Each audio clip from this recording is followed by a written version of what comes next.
మంత్రి పదవి రాకపోవడంపై దెందులూరు ఎమ్మెల్యే చింతమనేని ప్రభాకర్ అసంతృప్తి వ్యక్తం చేశారు. ఏలూరు జెడ్పీ అతిథి గృహంలో కార్యకర్తలతో సమావేశమైన చింతమనేని సీఎంను కలిసి మాట్లాడతానన్నారు. అవసరమైతే సీఎంకే రాజీనామా పత్రాన్ని అందజేస్తానన్నారు.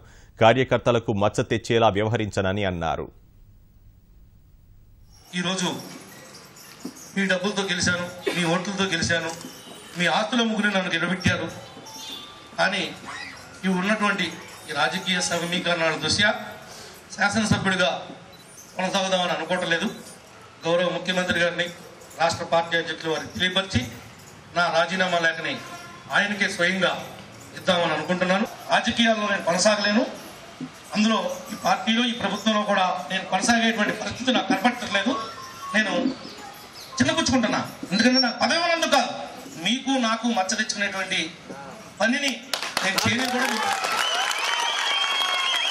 నేను వేరే ఇంకొకరి దగ్గరికి వెళ్ళిపోయి ఇంకొకరి దగ్గరతో మాట్లాడుకుని నాకు మీకు చెడ్డ పేరు కానీ మచ్చ కానీ తీసుకురాను.